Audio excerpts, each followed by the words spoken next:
just to be sure.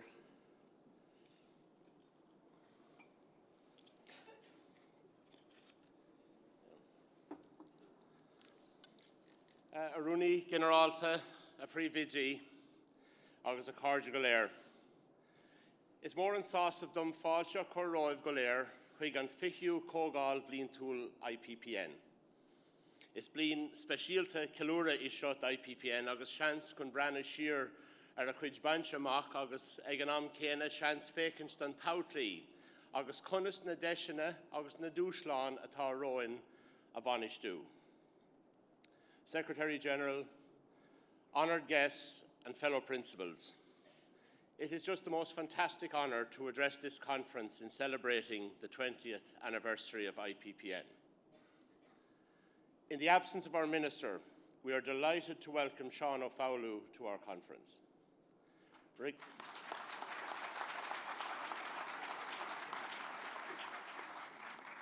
Regardless of who the Minister is following the election, the Secretary-General remains constant, and we look forward to hearing from him in a short while and working with him on the issues raised throughout the year. Indeed, I've become used to a building called the Clock Tower in the Department of Education, where we often have meetings, and there are photographs arranged there of all the Secretaries-General and all the Ministers. And there are far more Ministers than there are Secretaries-General, so that point wasn't lost on me. We also warmly welcome Viv Grant to City West, and we look forward to hearing from Viv a little bit later this morning on the topic of resilience and overcoming challenge. This will be the second time I've heard Viv this year, and if she's only half as good as she was the last time, she'll still be brilliant. Visitors to our conference are always welcome, especially first-time visitors, and we are delighted and honoured to have 6 Brazilian school leaders attend the IPPN conference today.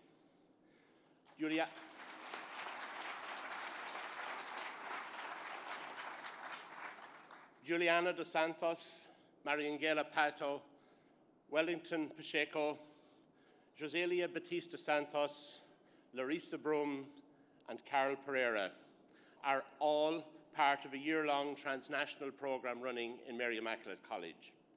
Our 6 visitors are part of an 18-strong group who were selected from across Brazil as outstanding educators to participate in the Joint Scholarship Programme. We welcome you and we hope you enjoy your evening with us.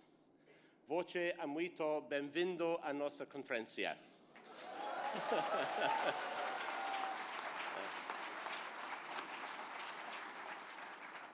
If you'll excuse my attempt at Portuguese, it's almost like trying to teach Irish in Offaly in the 1990s, when an Offaly man only needed 9 words, as Gaeilge. Tá an áhasarum an coran seo adlacha. It's not the first time I've used that little yarn, but on this occasion, I want to dedicate those lines to Joe Lynch, former principal of Rathangan National School, County Kildare, and late of Valentia Island in County Kerry. A raconteur, storyteller, I suppose one and the same thing, a historian, an outstanding and brilliant school leader who, let's just say, when we talk about resilience, he was the embodiment of resilience, and those who know him will know exactly what I mean by that. Joe passed away late last night, and nobody represented the spirit of this conference more than Joe Lynch, and I, for one, miss him every year. He hasn't been here since he retired, but what a fantastic man, and I'm going to dedicate anything I say this morning to the memory of Joe Lynch.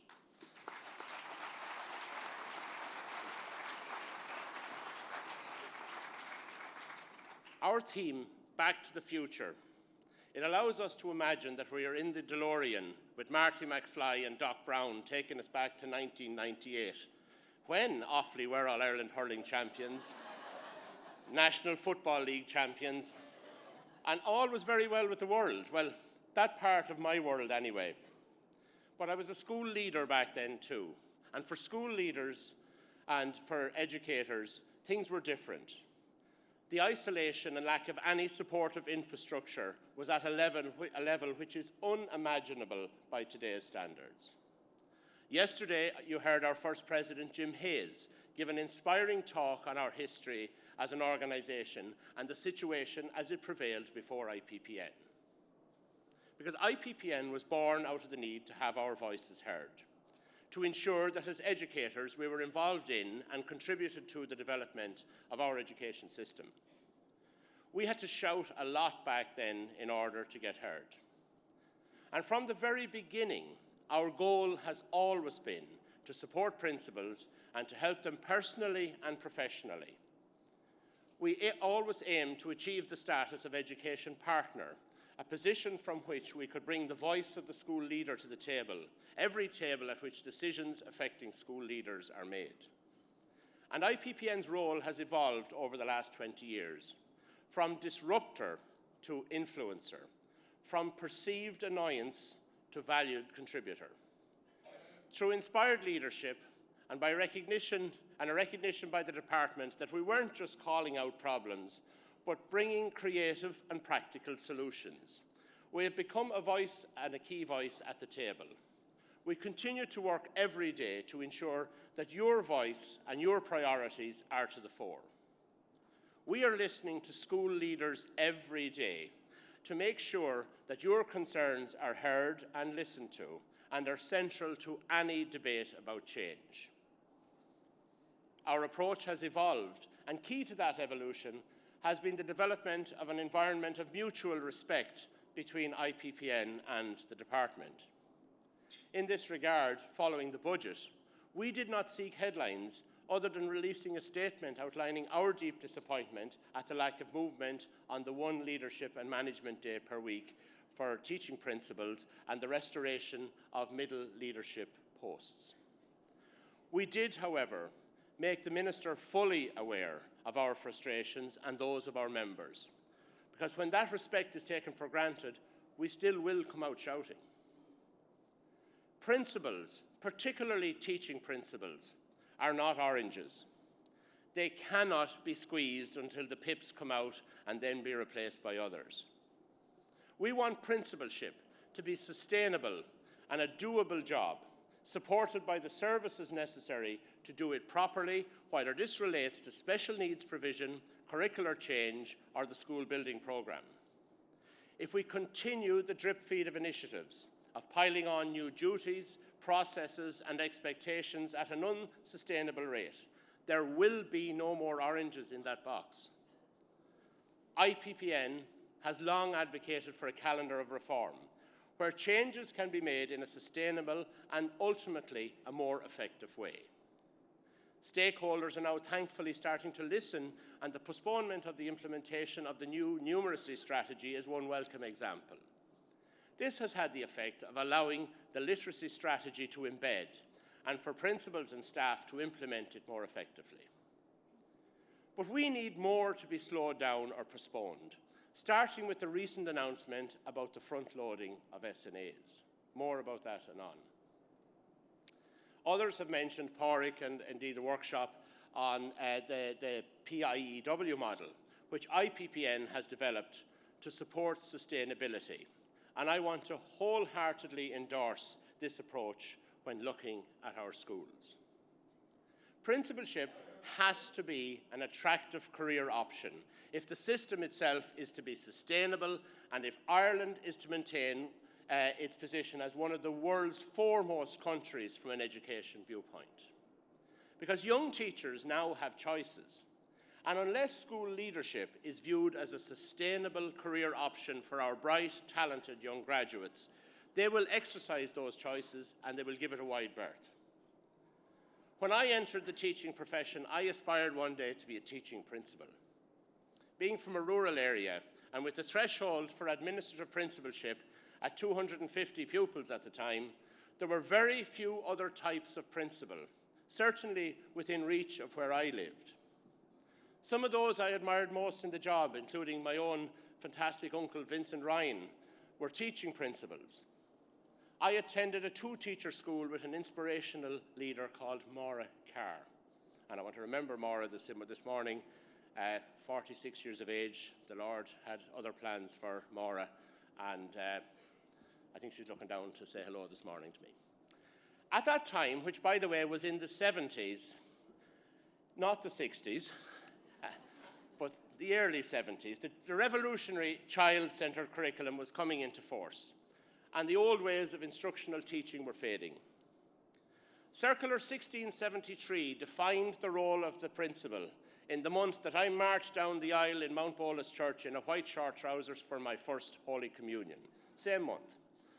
Principalship was a tough but manageable job, taking into account the prevailing conditions and circumstances of the time, including the ubiquitous persuader that botha over the blackboard.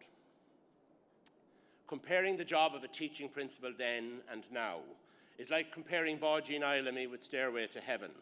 Technically, both are beautiful pieces of music, but they are incomparable in any other way. Teaching principals who have opened ASD classes in their schools are hugely in need of support, and I have visited some of them recently, and I can verify that. If we are asking a school to open an ASD class or any other specialist unit, the principal must be made full-time administrative.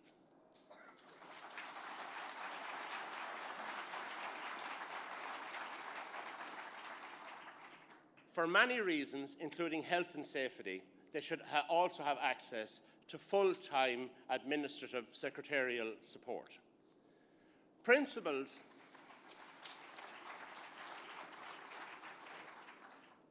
want to be the best that they can be for the children attending their schools, for their colleagues, for their communities, and for themselves. That's what they want. That's why they're in the role, but they need support in real and intangible ways. While the extra 1 day per year from Budget 2020 is acknowledged, every little helps, even if it's only a little, it leaves teaching principals chronically short of the time required to carry out their leadership and management duties. Secretary-General, the Minister announced in the Dáil that 1 day per week for teaching principals will cost $7 million. Perhaps with Boris and Brexit now as certain as death and taxes, it leaves us with a clearer picture of the fiscal situation. We don't know who will be in government, but the principals of Ireland are asking for a $7 million investment next time round. Cutting to the chase, and to channel my inner Boris, let's get 1 administration day per week done.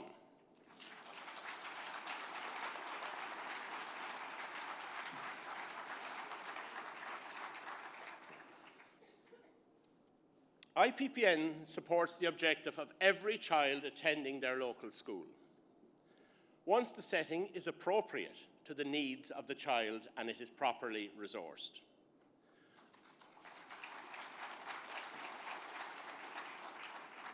As Pádraig stated yesterday, the current model of designating schools to open special classes is flawed for a number of reasons. Firstly, long-term forward planning is required to ensure appropriate resources are in place for children with complex needs. The planning process must ensure that relevant training is made available to all staff who will be involved with the child's care and education. The process must be managed through the school's admissions process, not directly through NCSE. In relation to the much media-covered issues in Dublin 15 earlier this year, the schools in many cases received no applications for places. Therefore, they didn't know who the children were, what their specific needs were, what type of facilities they required, and what training might be required by staff. They quite rightly demanded better for our children with special needs. The majority of these schools have never turned a child away because of their additional educational needs. Many of them support all children through the mainstream class school setting, with additional supports being provided by SET teachers and SNAs. No agency has ever suggested that there is anything wrong with this approach. The schools are quite rightly proud of their record of inclusion and integration of all pupils, and were extremely hurt and frustrated that, even if only by inference, they were identified as schools that don't cater for children with additional needs. Because the evidence, and I have been in those schools too, the evidence points to quite the opposite.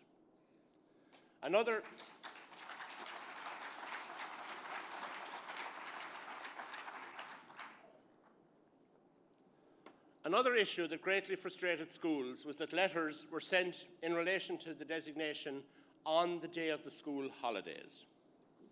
We must find a better way of managing these issues, which, remember, are all about children. The admissions process must be the sole means used by everybody to access education locally.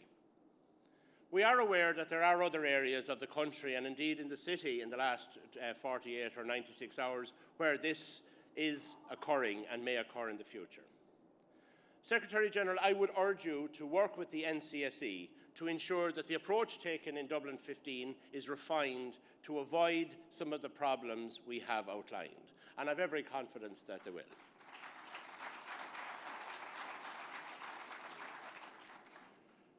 Pádraig also addressed the issue on full inclusion yesterday, which has generated a high level of anxiety in our schools and indeed in our homes.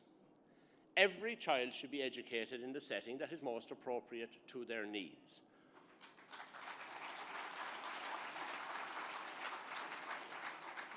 Before this debate can progress, we need to see the evidence which demonstrates that a model of full inclusion leads to better outcomes for all children. And IPPN will not support any proposals for change until the current system is fit for purpose.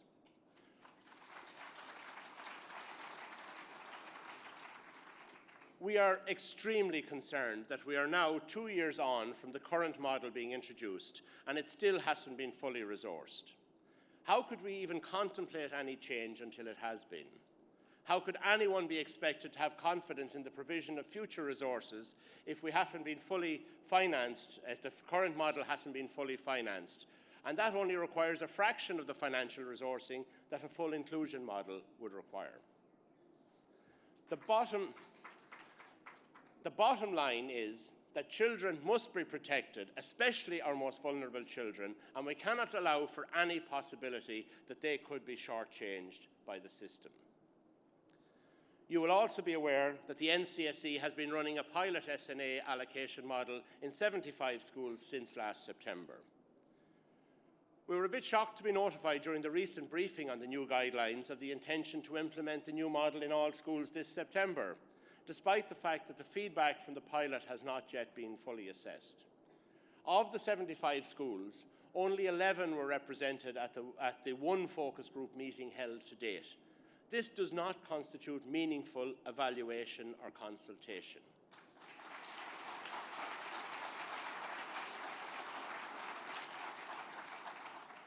Front-loading SNA allocation is a positive. Now, I bear that in mind that I am a farmer's son, and my front-loading experience was with a Massey Ferguson and a Quickie loader for the first 20 years of my life. But one thing I always learned from my father, who's sitting over there, was never go with a half-empty bucket. Make sure the bucket is full. Don't waste a journey. So the bucket has to be full. The allocation has to be sufficient. And if the system is to respond to any changes of increased need or so on in a timely fashion. We have yet to hear how appeals are to proceed where schools feel the allocation is insufficient or where there is a significant intake of children. The supports promised over 2.5 years ago, when the previous model was introduced, are still not in place. So again, how can we have faith that it will be different this time? School leaders need to know what formula is being used to front-load the SNA model. If it is premised on the 2016 resource hours model, it will not reflect the current reality in our schools. Since then, 3 cohorts of pupils have begun or left schools, and a different definition of complex needs has been used. The percentage given to complex needs dropped in the last review and is due to drop further. Any model of SNA allocation must be based on the level of need. There is no indication or evidence, especially as it has not been properly trialled, to show that it would be flexible enough to meet the changing levels of need. And another concern, the new model vastly increases the burden of responsibility on principals, who are already overburdened by the allocation of resources to individual children, and because that responsibility switches now from the CNO to the principal. The flexibility is good, but the responsibility is noted, and very much noted. I believe that the rush to implement this new model could undermine all that is positive in the guidelines, and there are many positives in the guidelines, I'll assure you. We have sought a meeting to discuss this with the Minister, and indeed that's something that is progressing, and we will keep members informed, and we will continue with whoever fills the office following the election. I had the great privilege recently of meeting with principals of special schools in the Cork area, followed up with a visit to St. Paul's Special School in Montenotte just before Christmas. It is an extraordinary place with inspirational children who, in spite of having some of the most complex physical and emotional needs, love their school, their extraordinary teachers and support staff, and their outstanding principal, Anne Hartnett.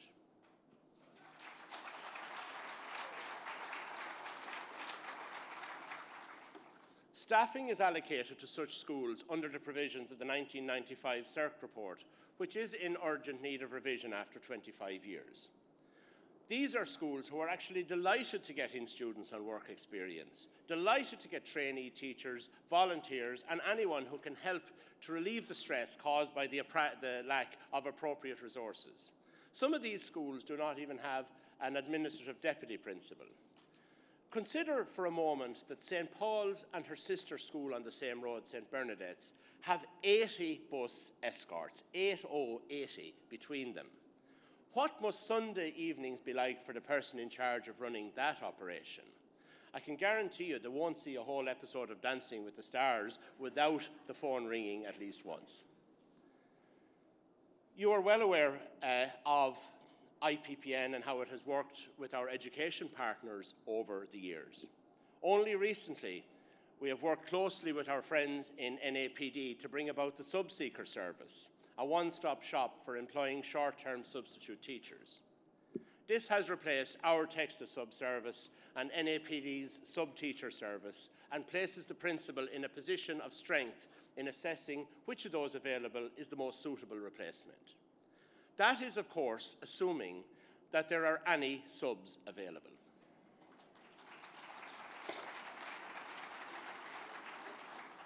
Today, we do have over 1,000 substitute teachers registered as available for work in the primary system alone, which is a good start. We have developed educationpost.ie to become the site for the advertisement of vacancies across the entire education sector. You will be pleased to hear that we have listened to user feedback and continue to do so, and are developing the Subseeker to send a text message to the teacher the school selects to offer them the substitute position. On to the Centre for School Leadership, or CSL as we like to know it. CSL, of course, oversees the very successful one-to-one mentoring service. They are also coordinating the coaching service for school principals, as well as coordinating school clusters between primary and secondary, collaborating on local projects, and work with a consortium of colleges to provide the PDSL programme for aspiring school leaders. A collaboration between IPPN, NAPD and the department, organised through the Clare Education Centre, CSL is internationally recognised as not just a model of good practice, but great practice. Our own Anna May Rooney and Finbar Hurley, along with Director Mary Nihal, Maureen Ivrohia and Donal O'Reilly, are doing a simply outstanding job in supporting school leaders.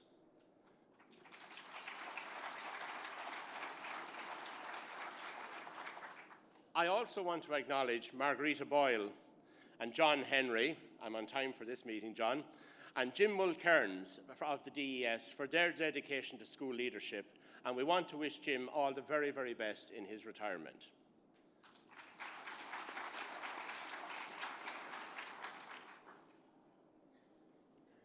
Shouldn't have had that extra sausage this morning. IPPN is working with every education centre in Ireland to ensure that every principal and deputy principal has a support group to join, has access to appropriate and relevant CPD, and feels connected to whatever supports they need. We are working closely with the INTO, with management bodies and other agencies to ensure that events don't overlap, and that if one agency has good CPD available, others will defer to their work and save school leaders from hearing repeated information. The IPPN Leadership Support Service, perhaps our most important service when it's all boiled down. It's designed to make sure that any IPPN member going through a stressful or worrying time receives the most appropriate and personal as well as professional support. It's such an important part of what IPPN is about and has always been about, the empowerment of school leaders. We will support every single school leader as they seek to do their job. Many of you will have attended the leadership pathways yesterday morning. Taking time to reflect on and develop your leadership skills is essential to ensure that your own role is sustainable into the future. The common themes of lifelong learning and well-being underpin leadership, and the ability to communicate one's leadership vision is essential to achieving better learning outcomes for children and for building the future leadership capacity within the education sector. I encourage you all to take time to have those conversations in your schools. Aligned to leadership is the importance of connection. A prime example of that are the principals of One Teacher schools who now have their own WhatsApp group and communicate regularly on issues of common interest. Can you imagine the difference that makes to their work and their daily lives in schools, knowing that there's somebody at the other end of a simple messaging service who understands perfectly what their issue is? The principals of schools affected by the major construction problems last year all had one thing in common. They were dealing with the most intolerable pressures and stress as they seek to get major faults with their buildings corrected. They are now in regular communication to discuss problems and share solutions. A problem shared is not necessarily a problem halved, but it will help to reduce stress when we know we are not alone in facing problems. We can be absolutely certain that whatever structural issues occur with the National Children's Hospital, whoever deals with substandard windows, leaking pipes, or God help us, the absence of wall ties, it won't be a surgeon, a doctor, or a matron. We rightfully don't ask the professionals in the health system to do this work. Why then is it okay to ask school leaders, who already have a colossal workload, to chase, to harry, and to harass to get these buildings, get faults in these buildings corrected and get the buildings properly constructed, because they were constructed very quickly but perhaps not so well in the first place?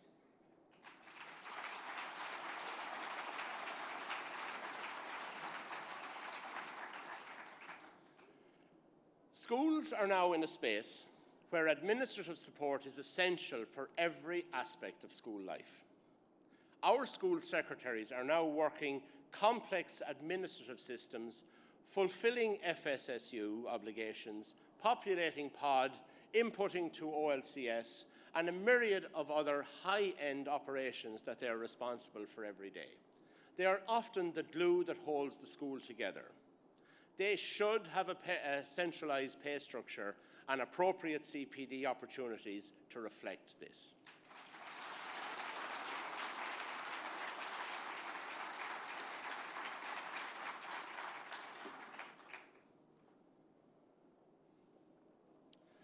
It is my mission as President over the next 2 years to ensure that every school leader is supported. I plan to visit every county, every education centre, and as many schools as I can to listen to your concerns and to support your work. I will do all in my power to ensure that you as school leaders have a job that is sustainable, enjoyable, and rewarding. We've talked of respect, collaboration, and partnership. All of us in this room spend our days ensuring that the children in our care get the best education possible. We constantly work to find solutions and come up with workarounds. This can't be one-sided. We need to see tangible evidence of support and recognition. We are building the future, and we need your help to get there, Secretary General. As Doc Brown said, the future hasn't been written yet. No one's has. Your future is whatever you make it, so make it a good one. One where teaching principals have a sustainable job, including one administration day per week. Where principals of schools with ASD and other special units are given administrative status. Where posts of responsibility have been fully restored. That, my friends, is a future that we could live with. Go raibh míle maith agaibh go léir.